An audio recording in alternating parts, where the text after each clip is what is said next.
Thank you for checking out this complete broadcast from the Wrestling Epicenter archives. If you like what you hear, please hit the like button and the notifications bell.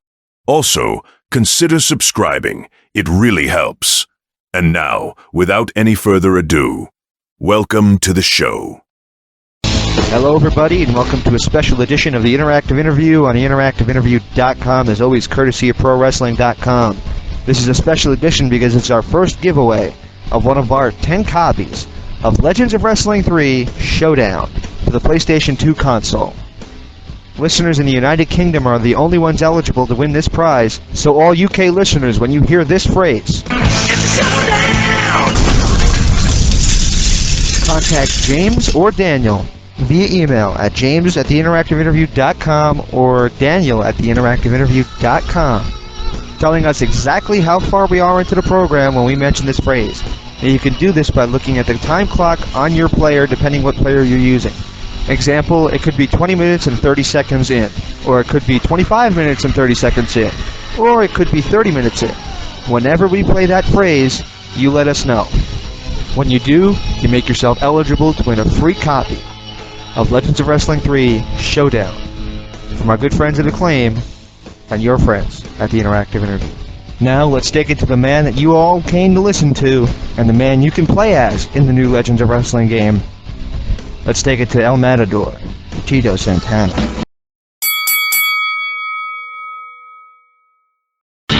Of course, that was Shawn Michaels introducing Tito Santana into the WWE Hall of Fame from WrestleMania weekend some months ago. We're here now with Tito Santana. Tito, how you doing? Good, how are you? Doing good. The first question the fans want to know is, for those who didn't have a chance to see the Hall of Fame banquet, what have you been up to since you left professional wrestling? I've been involved in a few things, but lately I have been teaching, and I teach middle school Spanish, and we have a business that I help my wife, a hair salon business in Roxbury. Right. I actually was at the grand opening of that and got my hair cut, so that was... Oh, you did? Yes, I was, yes, in 97, I believe it was. Uh-huh. Yeah, excellent. So, we're going to go more chronological for the next few minutes, and that is, back to your football days. How did a career in professional football end up into a career in professional wrestling? When I was in college, our quarterback, you might have heard of this guy also, was Tully Blanchard. Absolutely. And his father was a promoter in San Antonio. And I was interested in football, and they started talking to me about the potential of becoming a professional wrestler and doing well. So that's what I did. I ended up spending 2 years playing professional football, and then I initially thought I was just going to give it a shot and just do it in the off season. But when it came down to it, I just liked it and stuck with it. Never went back to football.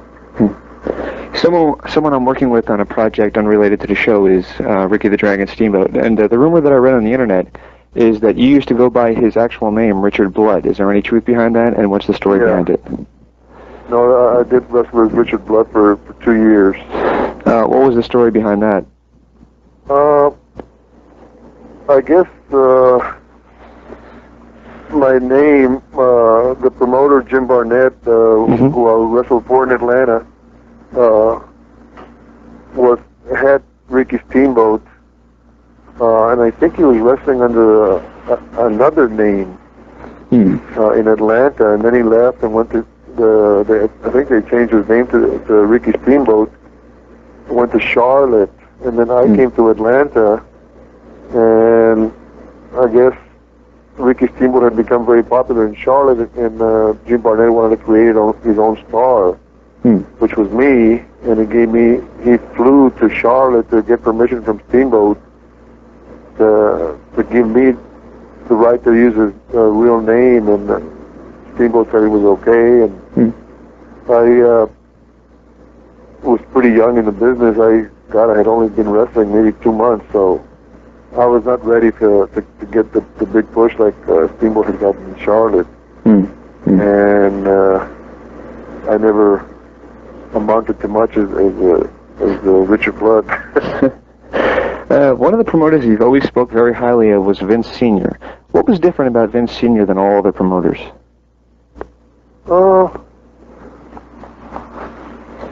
I guess, I've talked about this before. Vince Sr. was a man of his word. I mean, that's the bottom line. He didn't BS you to give you a position. You came into to work for Vince McMahon, and you knew exactly where you were, where you fell, and from listening to all the other wrestlers, if he told you something, it was, you could bank on it. Other promoters that I had experiences with, it wasn't the case. What are your memories of working with, or teaming, I should say, with Ivan Putski? Ivan Putski was a good time of my wrestling career. He was a big star here in New York, and I was fairly young in the business, and they asked him, I think Vince McMahon Sr. went and asked him if he mind teaming up with me, and he agreed, and I thought he was very nice to me. He kind of took me under his wing, and there was the first break I had in the biggest break I had in professional wrestling up until then. One of the biggest feuds you had in the WWF was against Greg the Hammer Valentine. How did you enjoy working with Greg? I really enjoyed working with Greg. We got it. Probably one of the longest feuds in the history of New York. But we wrestled each other for probably a year and a half before he took the belt away from me, and then me chasing it, and then me getting it back, and him going after it a little bit. One thing about Greg, when you were in a match, you knew it. How we used to go in there and just deliberately beat the hell out of each other. One of the guys that you actually lost the Intercontinental title to was Randy Savage. How'd you enjoy working with Randy? Randy, I enjoyed Randy also. He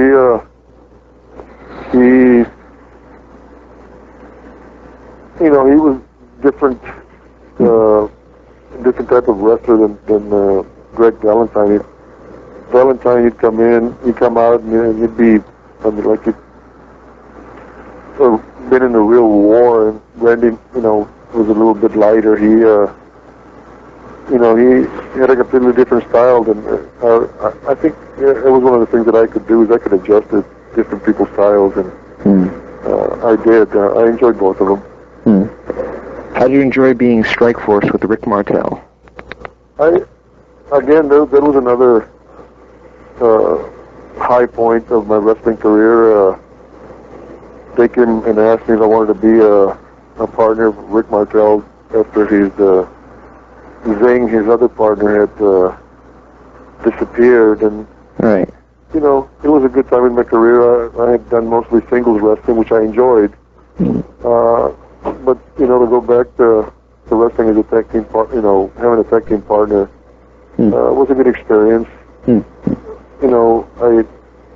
I hated relying or depending on somebody else. When you're by yourself, you kind of live and die by what you do, and when you have a partner, it's like a marriage, you have to trust each other, and, Right. Were there any problems with Ricky? No, we got along great. Oh, okay. And one of the guys you worked with in tag matches was Bret the Hitman Hart. Did you really think he was going to catch on as big as he did? I never thought he was really, get as big as he did. When he first came,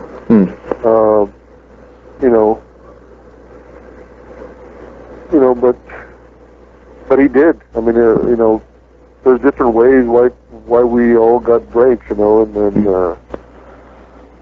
Bret Hart came in when the time when Vince McMahon needed a change, and picked him to be the guy that, was going to try to replace Hulk. Is this the first time you've listened to the interactive interview? Never fear.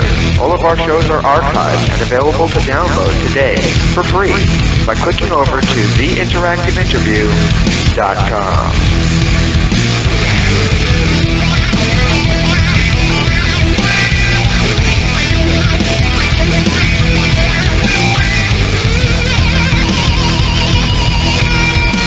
The Interactive Interview, finally, a wrestling audio show for the fans.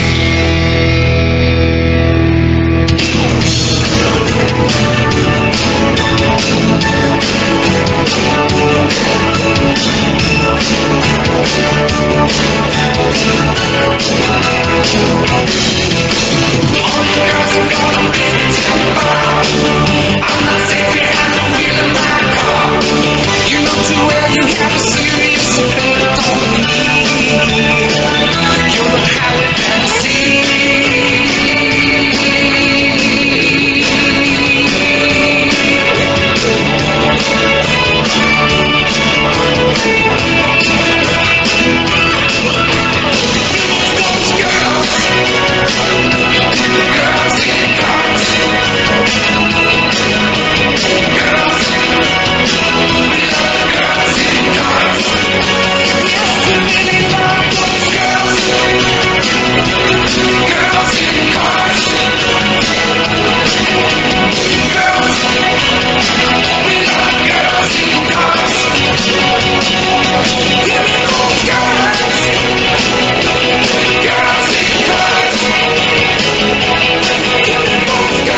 Wow, that was a frightening trip down memory lane. That's Girls and Cars off the Pile Driver album that was used as Strike Force's theme song. Let's get back to the interview. How did you enjoy the El Matador character? I enjoyed it, but it didn't take me long to figure out that Vince McMahon didn't have plans to, for El Matador. Did you think it was a slight on you or at all, or Did I think it was a what? an insult to you at all, or anything like that? No, I think Vince McMahon, I was in the WWF longer than anybody else. Right. Up until that point, I think Vince was just trying to,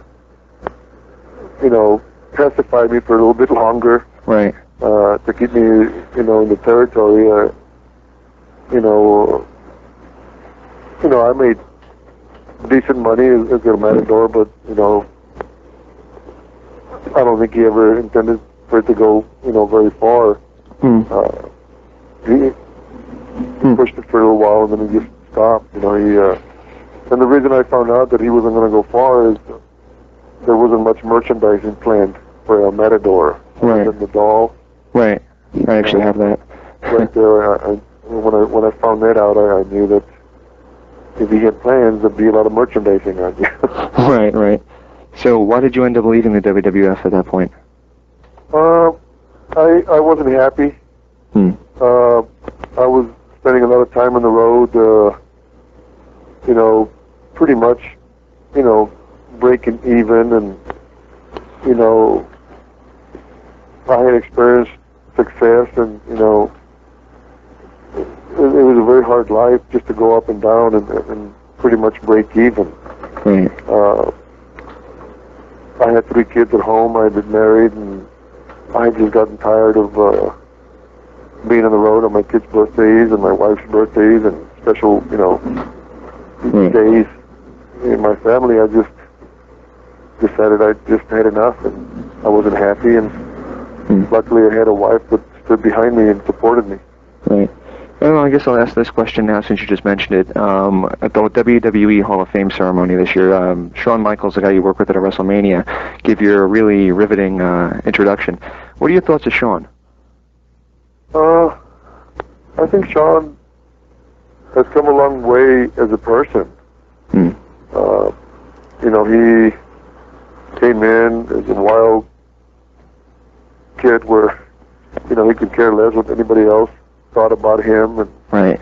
He would do whatever he had to do to get ahead, and he did it. And in the last few years, he has become a different person. I guess from what I understand, he has found God, or Jesus Christ, he became a Christian.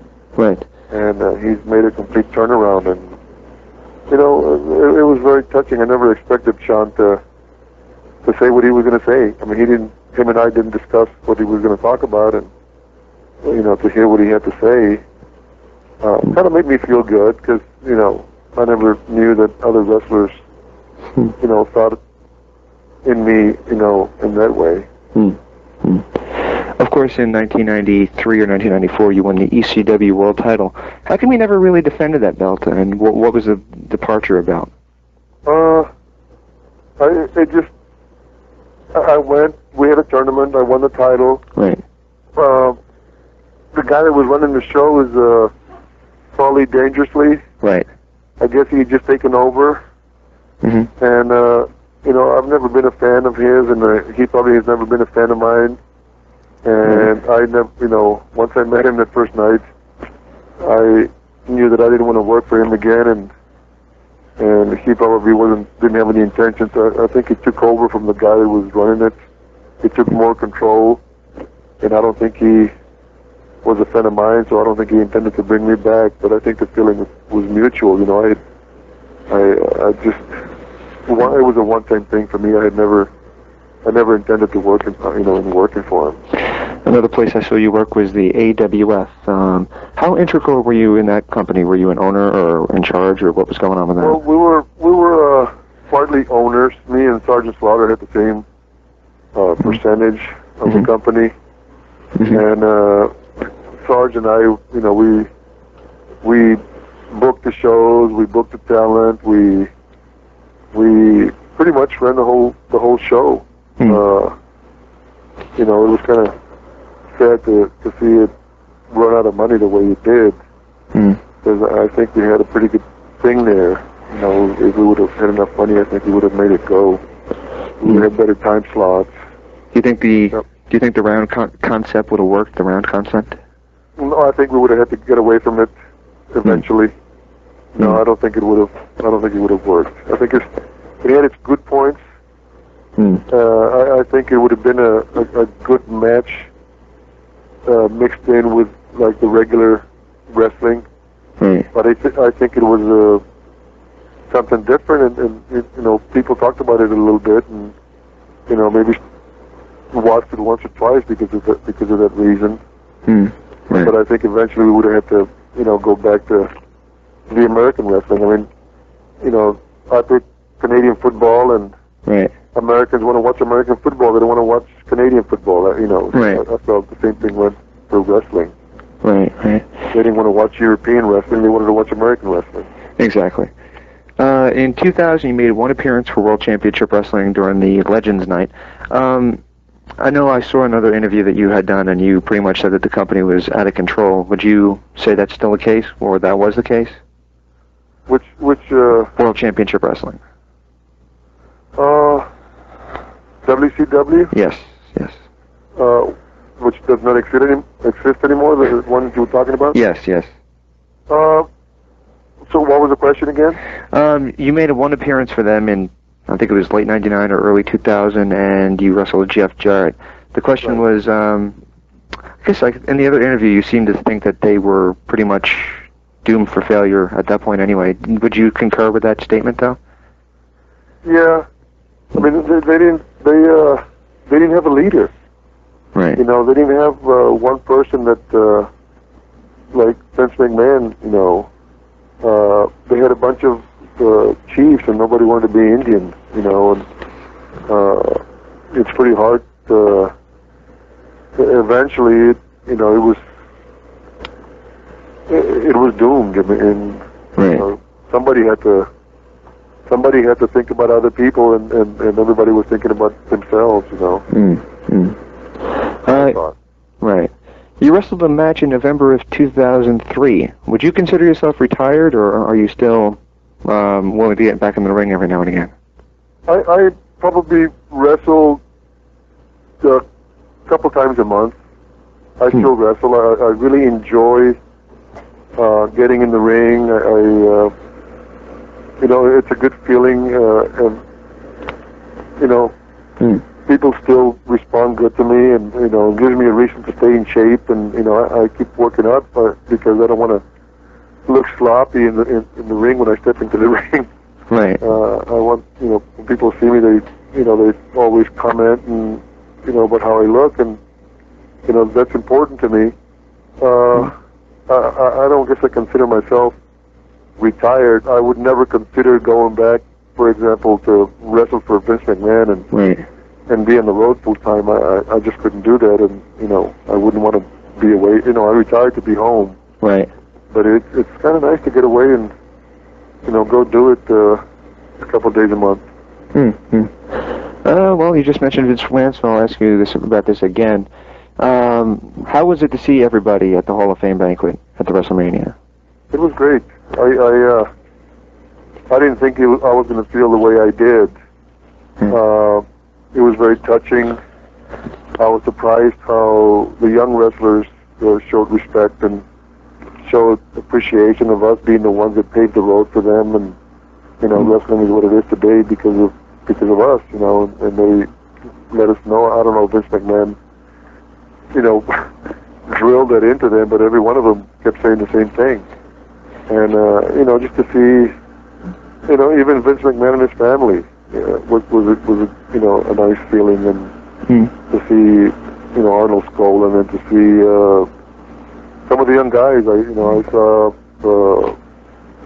The Rock, and I saw you know most of the guys that were there. They were all very, very nice, and you know it was a great feeling. But the way I saw them working for you know the 2 days that I was there, I just knew that that's something that's in my past. You know, there's no way that I'd want to work as hard as they do anymore. Absolutely. Well, we can't really thank you enough for your time. Do you mind if we close out with just a few names of word associations? You either say a name, or if you have a story, feel free to share it. Sure. First name on the list is Ted DiBiase. A great friend. I mean, we played college football together. I just saw him this past weekend. He's become, I guess, somewhat of a minister, ordained minister, and you know he's doing some good things, I believe. I had my doubts, but when I saw him and I spent a day with him, you know, he's for real. Hulk Hogan. Hulk Hogan was the Elvis of professional wrestling. You know, he revolutionized our business. Pat Patterson. Pat Patterson was a good man, or is a good man. We had a friendship. Him and his partner went to my wedding, as a matter of fact, and I always had a lot of respect for him. He knows the business. Sergeant Slaughter. Sergeant Slaughter, there's not too many better than him. He is a great person. Not sure if there's going to be anything here, but how about Ric Flair?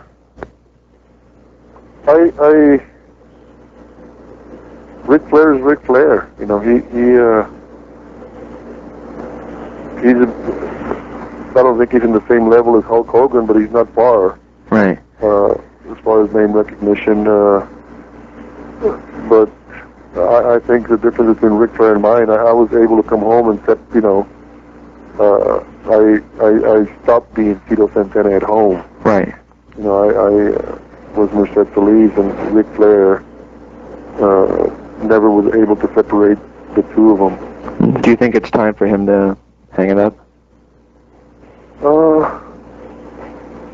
I have no idea. I mean, I know that there's no way that I'd be taking the bumps that he takes at his age. Right. But I don't know. I mean, maybe he has it in his blood. It's a very. I was told when I first started in the business, once you get it in your blood, it's very hard to get rid of it. Right. And I think Rick really has it in his blood, and you know, I think going to be very, very difficult for him to walk away from it. I think he's going to always have to be involved somehow with wrestling. How about a name that just passed away a year ago that shocked me when I heard it? Elizabeth. Ms. Elizabeth was a darling. You know, she was a great, great girl, shy. You know, when she was in the WWF, she left the WWF, and it seemed like her life just went from one bad turn after another, you know, and sadly she ended up the way she did. How about another one we just lost recently that I'm fairly sure worked for you in the AWF, Road Warrior Hawk? I think Hawk had some problems that he was faced with, and I don't think he was a very happy man, but I wasn't around him that much at the end. Right. But as far as talent in professional wrestling, they were probably one of the greatest tag teams around ever. All right, two more for you. How about Jeff Jarrett? I don't know him very much. I wrestled at one time with the WCW when we came in. Right. He was a real gentleman. So I don't have, you know, anything that I could, you know, say about him because I just don't know him. Have you seen any of his product of TNA? No, I don't watch it. Okay. And the final one I have for you is Vince McMahon Jr. Vince McMahon, to me, is a complete businessman. He is. He knows how to make money. You know, he knows how to make stars. He's a workaholic. I never saw anybody work as hard as he does. He'd get up in the morning and go to the gym, and you know, at 1 o'clock in the morning, he'd be finishing up a pay-per-view, and never saw him tired. You know, he is amazing. You think anybody will ever beat him? I don't know. I mean, it's going to have to be somebody real sharp. It's hard. I mean, he had a vision, and he followed it and made it as big as it is, and you know, worked his butt in the meantime. You know, I don't know how much longer he'll be able to do it, but you know, Shane might be able to take over him and his sister in the future. But God, I know when the WWF would go down, my experience is when Vince McMahon would step aside and let other people try to run it, you know, and as soon as he'd come back in, he'd get on his feet again. You know, so I mean, he's put it all together. You know, there's a lot more to wrestling than what goes on in the ring. You know, it's everything combined that he makes work. Excellent, excellent. Well, I know we went longer than we said we were, but I can't thank you enough for your time, and we wish you the absolute best of luck in the future. Thank you. Thank you. Stay tuned for more from the Interactive Interview.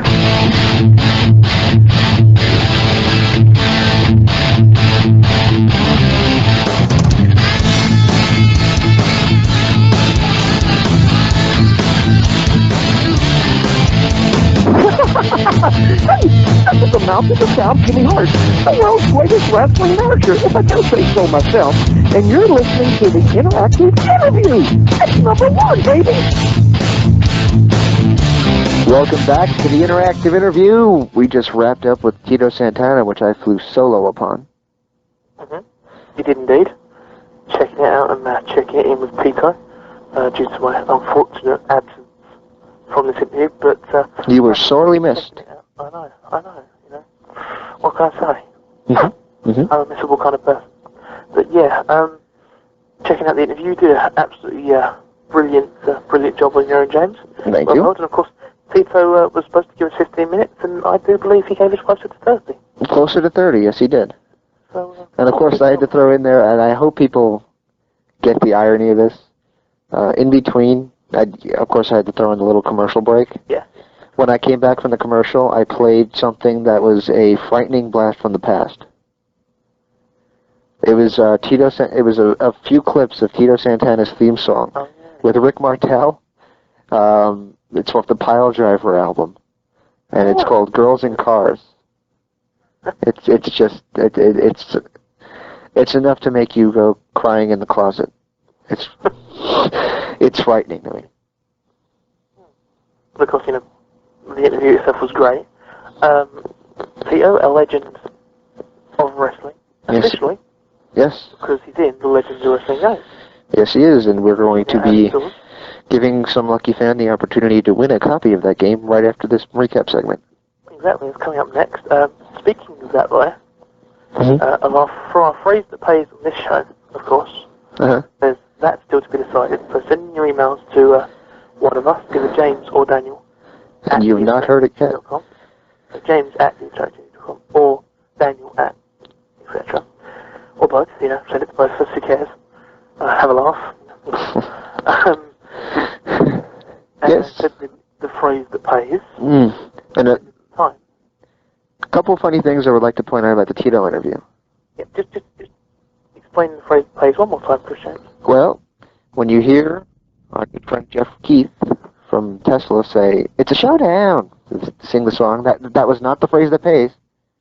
When you hear him say that, out of random, out of anywhere,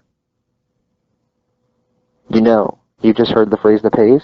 You look at the time bar on your player, whichever player that might be. For some people it'll be AOL, for some it'll be actual real player, whichever it is. Just look at where you are on the show, and it'll give you a time clock, example, 42 minutes and 50 seconds or something like that. You email us at james@theinteractiveinterview.com or daniel@theinteractiveinterview.com and tell us exactly when you heard that played. And when we get those emails, we'll put all the names into a bag. It'll probably be a small bag. And whoever we pull out gets a free copy of the game.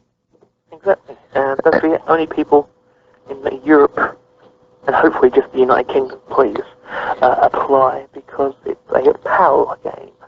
PAL, which means that it will not work on the American system. So if you like, you can apply for America. You won't win, though, because you won't be chosen. Right.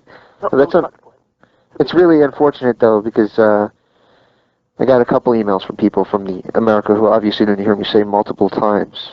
It's in PAL format and not NTSC. NTSC is our format, so, and your format's PAL, so. Correct. So, you know, but I hope I'm not using like engineering speak here, but I think that's fairly common knowledge, I think. We had, of course, the phrase that pays with Ric Flair. Our prior interview. Right. I have here in front of me a list of the competition winners. Would you like to read those off on the air? Okay. We reserved 4 copies for this, and 4 copies for our last phrase that pays. So, and then 2 for Stump the Host. Which means we have to have another Stump the Host segment? Yeah. We was gonna, but I think we'll just give away a 5th one on the next phrase that pays on this show. So, 5 copies up for grabs this time round. Okay.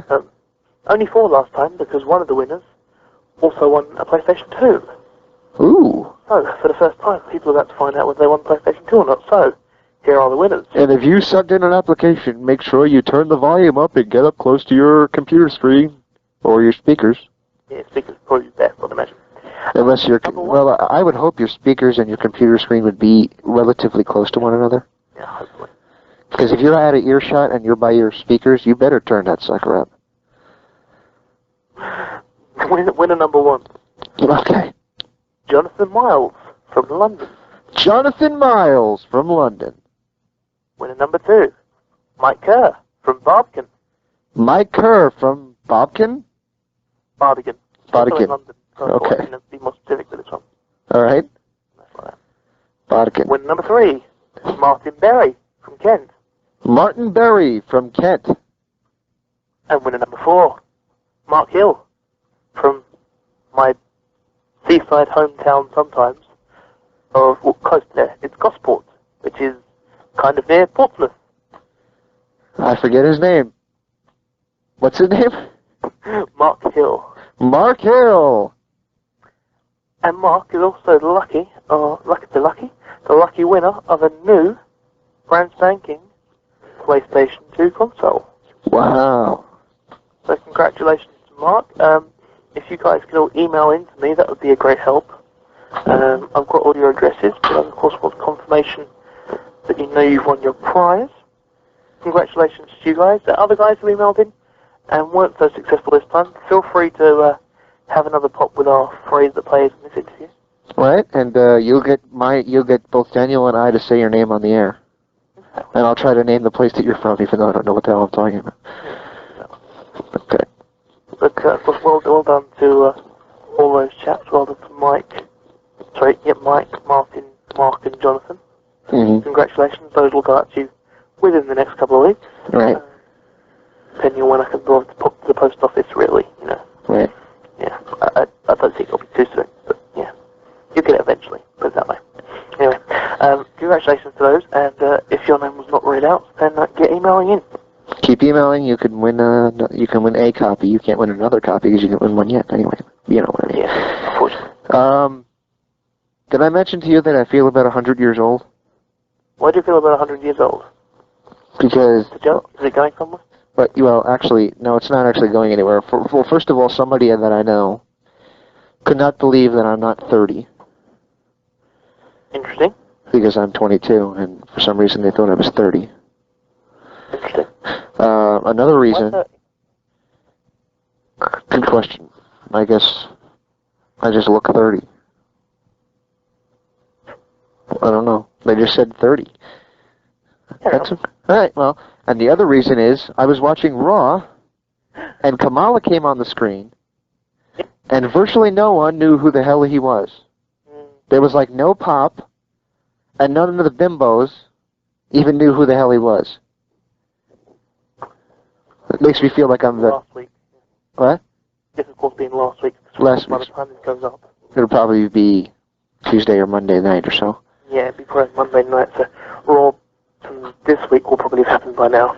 Right. Well, I'll talk about obviously because we're recording it the day before. Right. We don't have the spoilers because it's not pre-taped. Exactly. So that's probably a good thing because our UK listeners will have the event spoiled for them because, of course, we don't get it till Friday. Right. Right. Well, you know, if you want to talk about WWE from last week, I actually watched both shows. I watched all 4 wrestling shows, believe it or not. I watched TNA's pay-per-view, Impact, Raw, and SmackDown. So I spent a lot of time in front of the TV. And I will say this. That Iron Man match deserves a lot of credit. You know, people can say what they want about Triple H not being a good worker. The guy, at least 3 times in the past as many months, has gone 40 minutes or more and held my interest that long. I mean, a lot of people say, well, this guy worked an hour every night. And, well, that doesn't mean anything to me. You know, I've said it on the forums. Matches are like sex. You know, just because they last longer doesn't mean it's better. 3SWforums.com. 3SWforums.com. Why? Because we're FORUMS. Okay.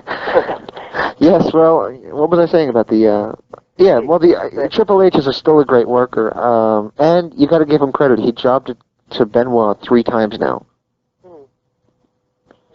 which nobody would have ever bet he would do. Yeah, it's kind of ludicrous. Well, it's actually good. Yeah. Of course, that now leads to Benoit versus Orton at SummerSlam. Your thoughts? Benoit versus Orton at SummerSlam. Orton's not ready yet to be a world champion. No. I like him. I think we'll give him another year, maybe 2. He'll be at that level. He's not at that level now. I think maybe another, WrestleMania kind of time. Not at WrestleMania. Right. Just after. Maybe this time next year. Maybe, yeah, that's what I'm saying. Give him some time to officially develop. Get everything that he needs to get done. Learn whatever he hasn't learned yet, though he's become an incredible worker, I'll say that.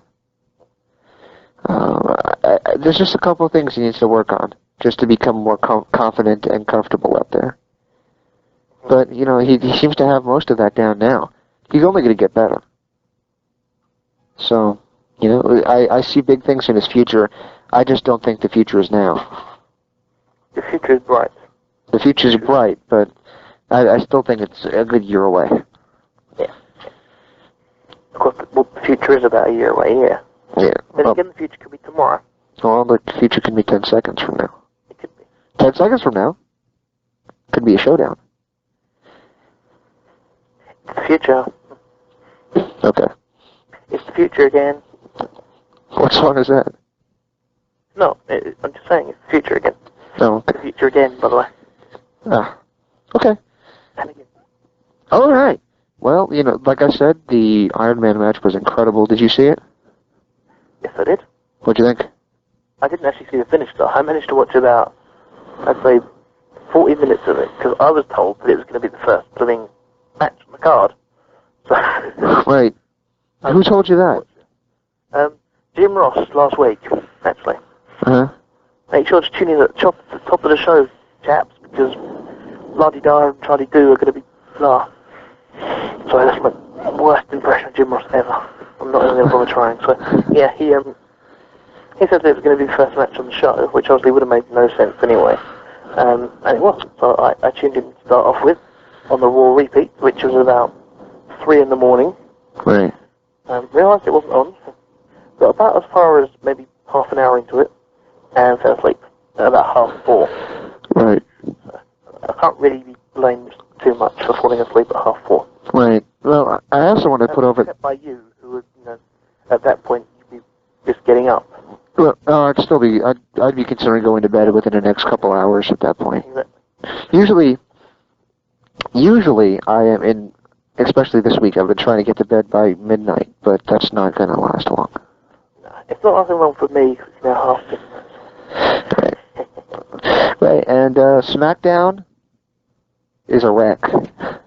That's all you can say about that show. It's just a wreck. I suppose at least now they're kind of appointing some sort of strategy to it as such, because they've cleared up the US title problem. They've got a new GM. Yeah, but that wasn't that much of a shock. Well, do you not feel it was? It's good to see Teddy back, and I think he's a good worker, but the guy has got to be 50-something years old. He does not talk like that, first of all. I guarantee you, if you saw him in the street, he would not say, "How you doing, playa?" I will bet my life on this fact. I'd also be pretty surprised if, you know, if in say 2000, you saw Kane in the street and he spoke, "How are James?" Right. So they do have things called gimmick voices, James. Just to... That's a good point, but I don't know. I just thought it was. I don't know. I just think it's kind of silly, and I do like the Angle Eddie thing. That's kind of cool on a cheesy end, but the world title scene is a wreck. The whole thing with Paul Heyman just seemed to disappear. Yeah. Paul Heyman and The Undertaker, "Oh, please spare me, Undertaker." And I guess he spared him because now they're not even mentioning him in the same breath. It seems that apparently that may rekindle its flame at SummerSlam, so they say. Well, that would be a good idea, but it seems to have just dropped off completely. And now you have Bradshaw as champion, and he's defending the title on Velocity. Yeah, that did kind of confuse me. I don't get it. I suppose it adds a little star power to Velocity. Who did he beat? So I suppose it actually adds a little bit of belt power, because Bradshaw and Velocity, you know, said that 3 months ago. People wouldn't have, you know, batted an eyelid. Right. But I suppose it could show that Bradshaw's been relatively, you know, raised up the card. Right. Whereas, you know... Who did he defeat on Velocity? I didn't actually get to see it. Was it Funaki? They gave Funaki a title shot? I'm not sure. I really can't remember. I don't know if he was in a title match. Huh. Yeah, but I just know he was on Velocity. I don't generally watch it. I don't usually watch it at all, but it's a good thing that I'm watching SmackDown and Raw now. As for TNA, I gotta tell you, I ain't liking the new ring. Huh? I liked it the first time I saw it because it was different. But, and to be fair, it does catch people's attention when they're tuning in. Yeah. But it's taking away from the wrestling. I think it really takes away from guys like Raven who don't fly around. You know, it's good for the X Division, I guess, but other than that, it really takes away from the wrestlers. I think it was a good idea to use it just for impact. Yeah, that's what I would do. I would say if you want to see, four-sided ring, tune in for the pay-per-view. I would make it. I thought it was a good idea to just make Impact unique in that you had the six-sided ring, and you can even work stories around that too. Like some guys excel in the six-sided ring that don't excel in the four-sided ring. Quite clever. You can, but apparently they're not thinking in that lines. I also still think the name of the show, of the venue that they're in, should not be the Impact Zone, but the Point of Impact. Yeah. I think they should start the show where you're looking through crosshairs, and have like some general guy in the background saying, we see the Point of Impact, and when you see explosions, and that's when you cut right to the venue where they have the fireworks going off and shit. And Mike Tenay says, welcome to the Point of Impact in beautiful Orlando, Florida. I've given thought to this. I think it would be a lot more cool than the Impact Zone. Have you emailed TNA yet? I have. And they obviously have not taken my advice because they haven't used it. But I've even considered getting some really fancy video equipment and making the intro for them and saying, use this, it's cooler. It's more cool. Use it. But Do it. they don't do it. They don't seem very interested in it. If they don't use it, then we can just put it on the TIA website. Yeah, but I'm not sure it's worth all that money. Well, Maybe I'll find like the technology center in my college and do it. Because it can't be that hard to do. I mean, I have actually worked in a television studio before. Of course, it was only for a couple of days, but I did work in a television studio before. So I do know what I'm doing with the equipment. When? Fine. 1999, I worked there for an indie show. Yeah, cool. I just kind of was like there watching, and I helped produce one of the promos. Yeah, brilliant. But it was nothing, nothing special. But when you do anything that simple, you can just see how stupid people in WCW were. Yeah. Because WCW for a long time had a lighting and color problem. Like everything seemed too bright. Mm-hmm. And it's real simple because there's knobs. You turn the darkness knob down a little bit, and it looks better. I can't fathom how a company that's $1 billion company can figure that part out. Was the first name Brian? What do you mean? Brian Knobs. Oh, was he the guy? Oh, great, yeah. You got one on me. I did. I was picking my moment as well, because if I said it straight away, it would look really, immature and kind of silly and stupid. Right. But because I picked my time, wait Right. a few seconds, it looked, kind of good, I think. Right. It was a positive thing to the show, I think. Yes, but aside from the ring, I thought the shows were good. I think they finally are doing something good with Raven and Sabu, and I think if the fans were smart enough to figure it out at the TNA Asylum, it'll be even better than it is. But apparently they've yet to get over losing ICP because they're still clueless. So, I've really lost respect for that whole crowd at the Asylum ever since the ICP thing. Because they just totally ruined storylines when they did that, and now they just don't seem to get it. They just don't seem to get it. Well, they're soon moving everything to Orlando, so... Do you think they're going to move everything to Orlando? Yeah, apparently it's confirmed. Even the pay-per-views? Yeah, I think that starts this Wednesday. So they're not even going to be in the Asylum anymore? Nope. Not no more. I wonder how that will fly on pay-per-view, considering the crowd at the Impact Zone, or the Point of Impact, as I'm going to call it from now on, really doesn't seem to get it. I mean, they're wrestling fans. They're just people that are walking around in the Orlando heat that want to go into an air-conditioned building. And there's, it's in an amusement park. It's like an amusement park attraction, so most of the people there are not wrestling fans. Though I will say that Jeff Hardy got a great reaction. Yeah. And it's cool to see him in TNA. I'm glad he signed with them instead of going back to WWE. Yeah. Is he hungry? I don't know.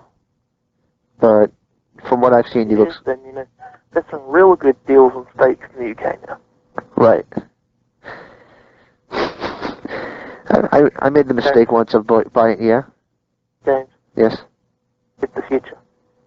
Oh my God. It is. Yes. I made the mistake of buying Omaha steaks in America once.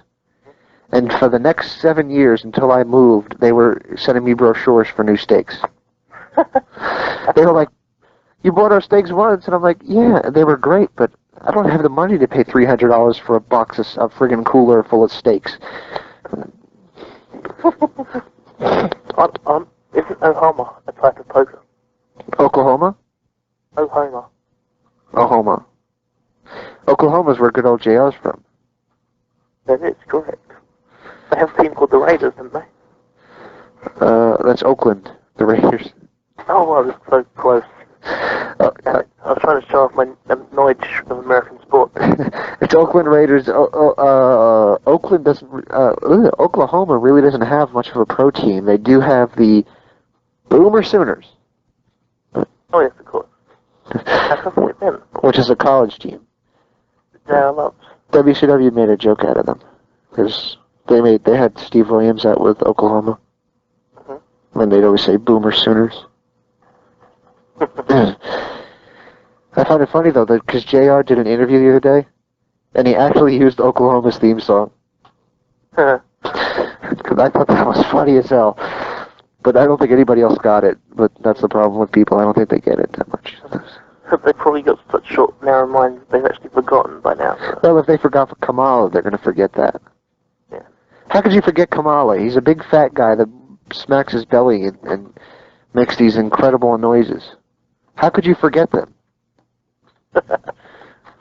People have really tried. And I also want to say that Divas, whoever came up with the idea for the Divas search, should be beaten senseless with a stick. That's just the stupidest thing I've ever seen. It's such a waste of time. Here's an idea. Spend a half hour in between a Battle Royal and an Iron Man match, putting another match on, instead of having bimbos looking clueless in front of a big fat guy wearing a skirt. No, you see, the problem is... sorry, bimbos, clueless fat guy skirt? Kamala wears kind of a skirt thing. Gotcha. Okay. Okay. See, the problem is that, I don't know about this week just gone, but last week, you know, they had that small, was it a 10-minute segment? Divas Search. Not this week just gone. Right. But last week. Right. That segment still pulled a 4.0.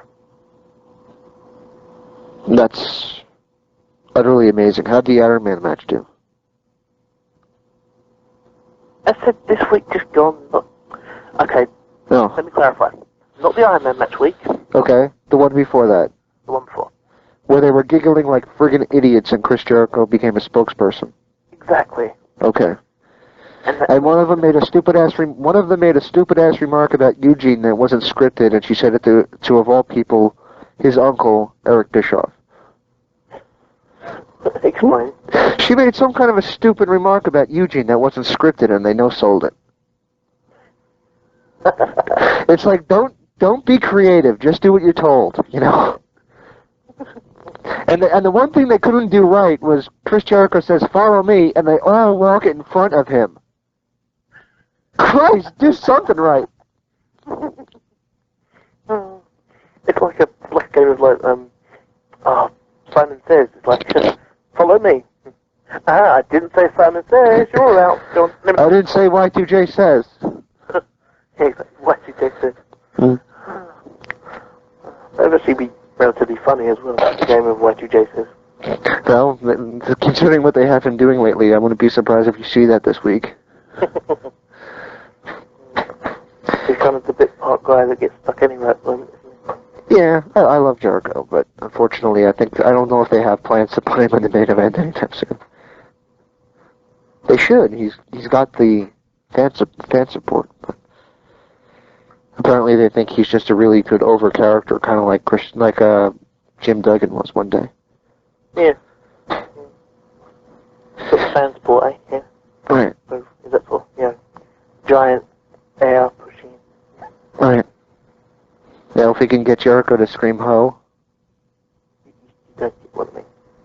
No, I do not get what you You know, if there's a giant fan, if it was a really hot day, you have a giant fan.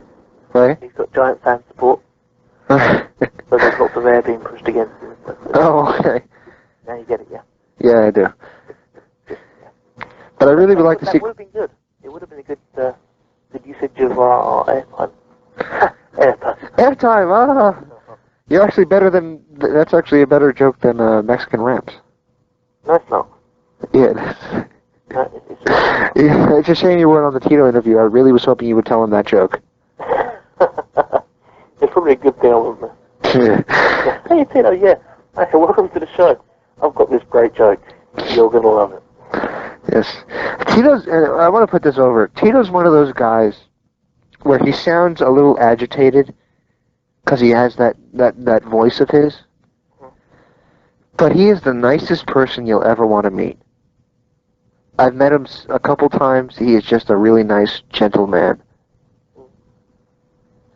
Oh. And his family is incredible. I actually got my haircut at his hair salon. Yeah, so I got my hair cut by Tito's wife, and the whole family was there. The kids who were younger then. This was probably about 7 years ago. I know he says one of them is in college now, so one of them was probably my age. The younger one, who's now in junior high school, I was there, and he's a spinning image, if he looks anything like he did then, of Tito. But anyway, they were really a Class A family, a Class A guy, and I thank them tremendously for allowing Tito to come on the program. And for cutting your hair 7 years ago. Yes. I've had it cut a couple times since then. Check out the picture on the website, I doubt that. Why? My hair doesn't look long. I think it does. You think it does? I think it does. All right. I think you'd shave your head completely. I actually got a haircut on Thursday. Take it back Thursday. I'll take the picture then, come on. I got it cut really short. I can actually, when it's wet and I put my fingers through it, and I can't even put my fingers through it, just rub my head. It's, so short that it actually springs water up in the air. I love it when it's that short. Of course, the fact that I had my hair shaved completely off, almost, a couple of times, means that I no longer get the kind of the droopy curtain hair that I used to have. I hated it when I had it, and now I miss it. Right. I used to have, about 3 or 4 months ago, I had this really long hair that went to my shoulders. Everybody in my family hated it. I loved it. And I got it cut, and now all of a sudden it grows in really, really curly. So I have to keep it really short. So apparently somebody is telling me that I should keep it short. It's a sign from God, I think. So, I'm good, am I? Yes. Anyway, we got... Way to end it, I think, yeah. Yeah. Sign from God is a good way to always end it, but why don't we prepare, or I should prepare, for our Stump the Host segment? Let's go for it. Stump the Host with a contestant. That's a weird name to have. A contestant? With Mr. A contestant. Yes. Well, of course, you said you're going to surprise me with the line of questioning, so who knows, maybe I'll lose this time. I think you will. Oh, I hope not. I'm going to rig it. Oh, thanks a lot. Okay, well, this will be up tomorrow, and remember, the future is now. The future is orange. Okay. Bye. Bye. Well, don't say bye. We'll be right back. Be right back. Go away. Roll it in commercial. Go.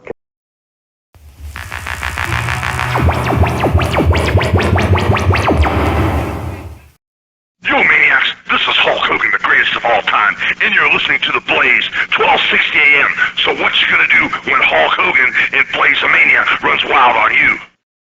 Welcome to our third edition of Stump the Host. I'm back behind the contestant seat, and Daniel will be your host. Daniel, take it away. Okay, I'm sure you know the format by now. Obviously, we have a contestant, and we have a non-contestant, aka a host. And the winner is the person who gets the most correct answers out of the 5 questions answered. If they get an equal amount of question points, then there's a tiebreaker question to fix that. So, of course, there is a host, we know who that is, that's James. Yes. And, of course, there is a contestant. And today, our contestant is Sanjay Bagga. Sanjay, welcome to the show. Thank you very much. Excellent. Right, yeah, so Sanjay, meet James. James, meet Sanjay. Hi. How you doing, man? I'm alright, I'm just relaxing right now on the internet. Excellent. Checking out porn sites? Of course. Ah, good, good. Going down, of course. Yeah. I'm keeping out of this one. Kayfabe, kayfabe. Yeah. Right, yeah. Yeah, so let's obviously start from the beginning. All the questions today are on the Legends of Wrestling series. Okay. Either on just the series in general or the 3rd game. Oh, wow. And the reason being, of course, that the prize is a copy of Legends of Wrestling 3 Showdown, available at all good retailers now for the winner. Okay. The winner gets a free copy, so... You don't actually get one if you win, sorry. Okay. It just goes back into the pile of other, you know... Oh, yeah, I got my copy already, so don't worry. Yeah, get me a copy already? There. Okay, right. So... Hey, so do you. Yeah, I know, yeah. What's the problem in there? Okay, okay. Right, okay then, so let's get started. Or as the Black Eyed Peas might say, let's get it started. And then you should hear, like, really dramatic music go... Kind of like Who Wants to Be a Millionaire style music. Yeah. I gotta see if I can find that. Yeah, do it. Okay. Do Go it. ahead. Do it. Do it. Do it. Do it. What is that from? Is that from... Starsky and Hutch. Oh, okay, I saw that. That was pretty good. Kind of cheesy, but... That, I'm afraid. Sorry. So let's get started. Alright. Okay. First question is going to go to the challenger. So, Mr. Bagger. Question 1. Which Legends of Wrestling 3 legend was recently diagnosed with throat cancer? Earthquake, isn't it? Yeah, Earthquake, isn't it? Is that your final answer? Throat cancer. Sorry? Throat cancer. Throat cancer. Is right? Throat cancer. Throat cancer, right. God. I should know this, but yeah, let's just go with Earthquake or something like that. Someone fat anyway. Okay, well, you're close. The Earthquake, of course, was diagnosed with a form of cancer. Not throat cancer, though, I'm afraid. I think it was prostate cancer. Yeah, that was what Earthquake John Center was diagnosed with. But the answer you're looking for is Dr. Death Steve Williams. Alright. And you probably also could have sneaked by saying Bobby Heenan. Yeah, probably. Yeah, that would have made You would probably had to accept it, even though that wasn't your... Exactly. That really would have ruined my question, so... Right. Thank you for not saying that. James. Yes? Question 1 for you. Which Legend of Wrestling 3 legend recently retired? Recently retired. And we're talking within the past couple of weeks. That was just another, like, real retirement, or what? Yep, real retirement. He pulled himself off of a pretty big event, in which he was in I'm not going to tell you what sort of match he was in, because that may give it away. Alright, well, it's 2 people that I can think of that probably would be retiring about now. And don't forget, I have to take your first answer. Unless you're the contestant, in which case I can kind of give you a bit of leeway. Okay, well, there's 2 people in mind. One is initials is TF, the other one is JS. So I'm going to go with Terry Funk. Incorrect. Was it Jimmy Snuka? Who was the other question you was going with? Jimmy Snuka? No, both those are incorrect. The correct answer is Bam Bam Bigelow. Didn't he retire Oh, okay. I thought he retired a couple of years ago. He did, and he came back and he was going to do he was involved in a match which was supposed to be him against Shane Douglas and Chris Candido. And he just, out of the blue, retired. I thought Shane Douglas retired too, so... Yeah, he did as well. This doesn't sound like this card is going to be that good, then. Yeah, apparently he's going to come back and do one match, so... That will be Shane Douglas against Candido, but yeah. Anyway, question 2 from Mr. Bagger. Which legend was recently told by the WWE that they have no plans for him until his contract expires? Oh, I know this one. I don't know to think about it. Let's have a couple of minutes or so. You have a minute. Daniel, turn the hourglass upside down.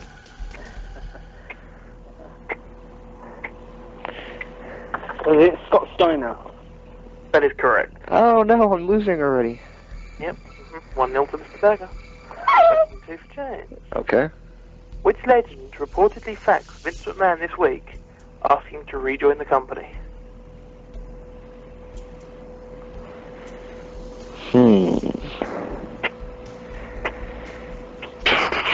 Don't forget, you don't get much time. You get 10 seconds. This is like really hard questioning for me because I was expecting like a history game here.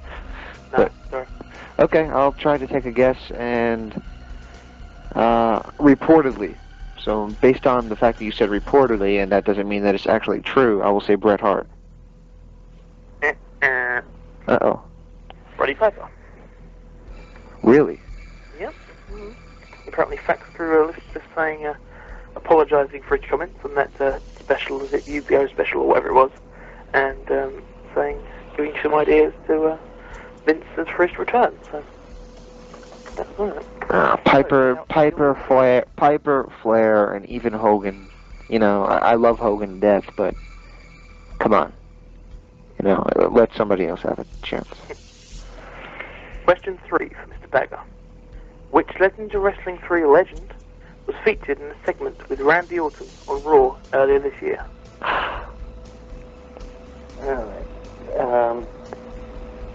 Well, there quite a few featured. But only one that's featured in the game. Is Jerry Lawler? No. Do I get another guess? Can I steal the? Can I steal it? Should I accept that? I don't think so, because it wasn't. He didn't actually embarrass Lawler, did he? No, not really. No. It's Harley Race, isn't it? It is, but unfortunately, you know, first answer only. Former guest of the show, Harley Race too. Yeah, exactly. You've got the whole kind of, you know, the mental thing, thinking that you got it in the end there. Right. But you don't get the point. Who was it that beat up Jimmy Snuka? Jimmy Snuka? What? Somebody beat up Jimmy Snuka last year. I know he was on Raw. Yeah, but was it Jericho? It was just before WrestleMania, because he only was at WrestleMania. He was going to be in the corner of the Rock and Sock Connection.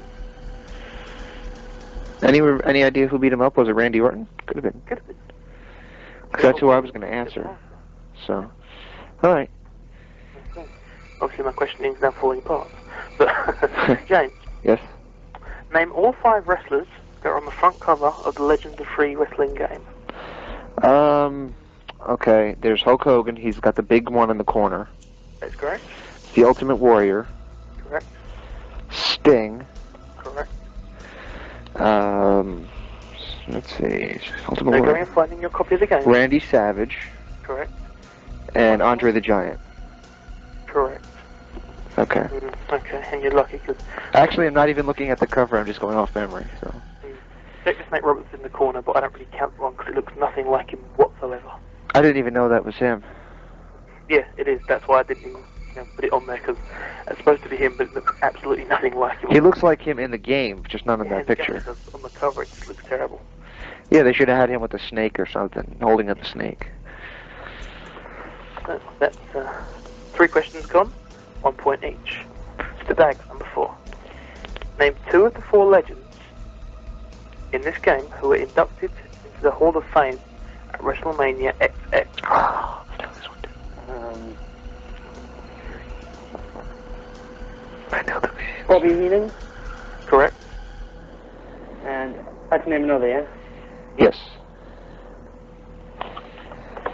Ah, God. I'll go for Harley Race. Incorrect. Do I get Harley? Actually, I don't know. I'm sure Harley Race. Harley was inducted. Harley was inducted. He was. He was. Yes, he was. Harley was inducted, and there's also 2 other ones that were inducted. But they're not 3 other ones that were inducted.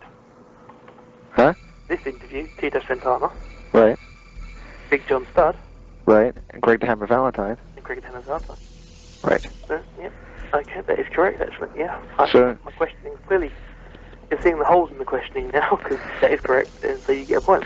The first 2 that I thought of right away was Tito and Greg Valentine. And I immediately thought of Guns Button. You could also even say Bobby Heenan. So, yeah. He did say Bobby Heenan. That was the first answer. Okay.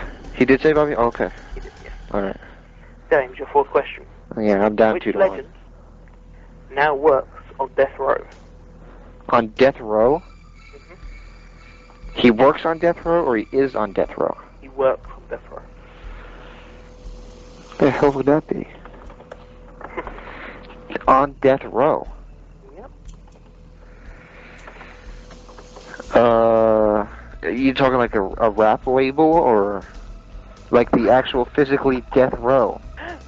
Physically death row. Because I'm trying to... That was quite good. Yeah, that could have been a trick question. He was, that would have been quite a good one. I'm trying to figure this out here, because I'm thinking of all the people that were in the game. I can't remember anybody. Can you pass the question over? Quite clearly, Mr. Bagger knows the answer. No passing of the questions. You're winning at the moment, but calm down. Let's see. I'm trying hard to figure this out. Who is it? It's not Sid. I really couldn't even wager a guess. I'm going to say, I don't even know. I really don't even know. Tick.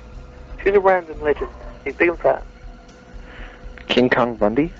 No. Incorrect. Incorrect. What was it? One man gang? Correct. Ah, shit. I knew it as soon as I said King Kong Bundy. Yeah. What are you? He works on death row? He does, yeah. I didn't know this. That's correct. I heard he almost had a heart attack in the ring a couple years ago. I didn't know that. So. He had like an overdose. He was doing some shows, and this was short. It might have been about 3 or 4 years ago now, but it was shortly after he did the thing with Spike Dudley. So. Interesting. Learning anything every day. Bagger. Your final question. If he wins this, he wins. Yeah, exactly. If you get this correct, you've won. Which I will be I'm going humbled. to give you a 10-second time limit on this, because obviously you're still at the keyboard right now, and you could cheat quite easily. Oh no, I'm not looking forward to downloading it, so, too busy. Okay, that's good. That's good. The final question. Which former WWE announcer did columns on the Acclaim website promoting this game? Right. So what was that question? I can't quite hear you. That's 10? Which former WWE announcer 10. did columns on the Acclaim website promoting this game? Kevin Kelly? You said Kevin Kelly. He's one. That's the right answer? He's one. That's correct. Wow. Oh my god, I've lost a trivia game. Yes. Well, in my defense, this is not a traditional trivia game. In your defense, that's correct. But I've still lost, so he's won the copy of the game.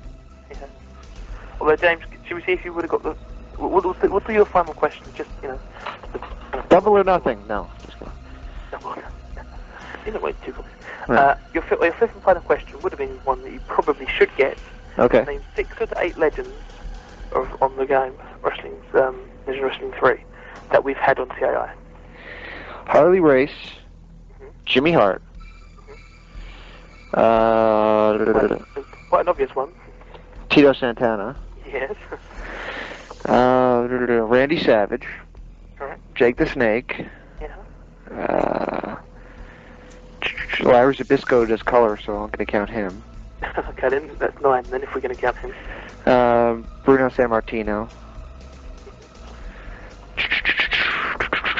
Sid. What? That's 7. Sid was another one that we had on. We didn't have And of course, you've forgotten 2. I've forgotten 2. Mr. Heenan. I did say Heenan, didn't I? No, you didn't. Bobby Heenan. Bobby Heenan. And... Ted DiBiase, that's right. Correct. And I'm pretty sure there was somebody else, but I could be wrong.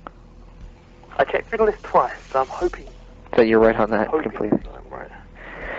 Yeah, I know that, and we also talked about having Dr. Death on, and unfortunately because of his throat cancer, he wasn't able to make it. We are going to try to follow that up, so... Yeah, indeed. I find it odd that Eddie Guerrero is in the game. Just for shits and giggles, tiebreaker question Uh-huh. would have been, and I'm probably wrong, in this estimation, because I probably, you know, I've got a couple of the other questions wrong with the estimations, but how many of the legends in the game are still actively wrestling? So it would have been the closest answer wins. So have a pop. I'll say 12. I'll say about 5. Jesus Christ, guys, do you know how many are in the game? 40-something. There's like 45 in the game still. Yeah? Well, I counted off the Acclaim website from the official list on there. I counted 28 That are still active? that are still active. You can't By even... active, I mean still accepting indie bookings on a semi-regular basis at least. So sort of the least would be, you know, Jimmy Snooker, who takes, you know, bookings here and there. Right. And the most being under contract with TNA or WWE. So, you know, such as, you know, Jimmy Hart, Scott Steiner, Jerry Lawler, that kind of thing. I'm confused on why Eddie Guerrero's in the game. Yeah, he is. That's quite a big, you know, big thing. Yeah. Well, then again, Rob Van Dam was in the first one. Yeah, and he wasn't quite a legend. No, I don't quite get it, but that's okay. I guess they wanted somebody to attract the younger. Oh, Mr. Bagger. Yeah. You are victorious. I am. Oh, what a shame. Wasn't very hard though, was it? No, I felt that I made Don't rub it the in. last one too hard, to be fair. So I thought, you know, I'd go the other end of the spectrum this time, you know, make it slightly easier. But it wasn't hard. You still managed to get 2 wrong. Don't get too cocky. I haven't actually ever played the game at all, so I've never actually played it or seen any of the games. I don't play games, so. So this is your time. This is your chance. This is your time. Yeah, you know, like it will be in 6 days' time in Enfield. Yes, of course. I think it's, Well, I know what you're talking about, so why don't you go ahead and plug what do you want to plug? Well, this coming Saturday in Enfield in Southbury Leisure Centre, there's a huge FWA show happening. It's the first ever round-robin tournament in Enfield, and the second one in FWA history. It's got awesome stars such as James Ty, who's ranked 50 in the world by Power Slam magazine, Jack Xavier, and most probably the best Midland wrestler ever, Spud. There's another participant coming into that entrance that's going to be announced within the next 2 days on the FWA website. Within those 6 matches that we're going to have also an Alex Shane Open Challenge, which should be really good, and another match. So it's all that happening this coming Saturday in Enfield, in the Southbury Leisure Centre. And just for a clarification, that of course is in sort of South England, kind of. Is it classed as South England? Yeah, it does, isn't it? It's London, especially North London. So. And of course you can get trains there from all the London stations, is it? Or is it London Liverpool Street's the best one, isn't it? And the trains. Yeah. Excellent. Well, good luck with that, of course. Yeah. I can vouch for the quality of your cards, so check it out, frontierwrestling.com for more information. You going to be there, Daniel? I'm not sure. You're going to try to make it? I'll try and make it. We'll be selling burgers on the show, so, you know. I will, yeah, oh yeah. I'll be Bird Boy, will I? Spud. Who is Spud? He's a Midland wrestler. He works mainly for TAP, but he's been working all over the country in the last about 4 or 5 weeks, and he's really good. Someone to definitely watch out on the wrestling channel, on Sky District Channel 427. In the United Kingdom. Oh, yes, I've seen that. I've seen his name pop up several times over the past couple of weeks, so I was wondering who that is. Yeah, he's getting bookings all over the country. You never know, he might be appearing in America soon, so you never know what's going to happen. Yeah. British wrestling. Yeah, and of course, what is the latest on the WWF 24/7? WWE 24/7. That's going to be there. Supposedly some Dish Network thing that they're going to try to do with 24 hours of wrestling. Yeah, I heard about it originally, but you know. Well, the rumor is they're trying to buy up everybody that has outstanding contracts, so they don't have to pay royalties. Oh. Right. Like they're trying to buy the names, so if they show Hulk Hogan, they don't have to pay Marvel Comics or Hulk Hogan for using his name. But that's not going to happen. So No.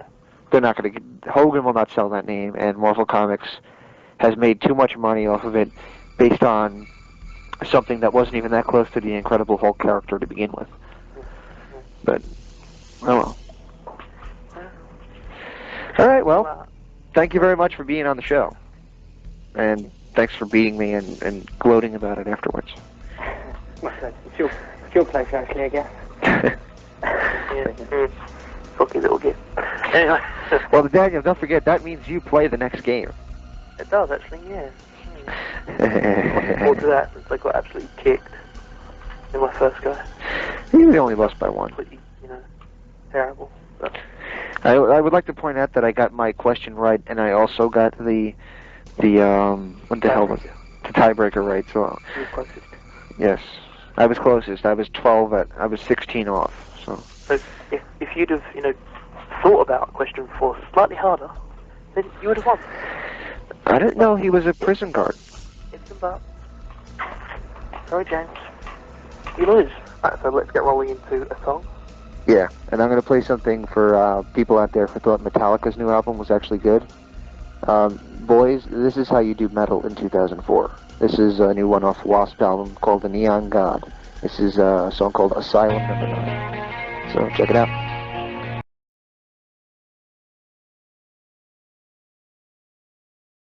Well, that's all, folks.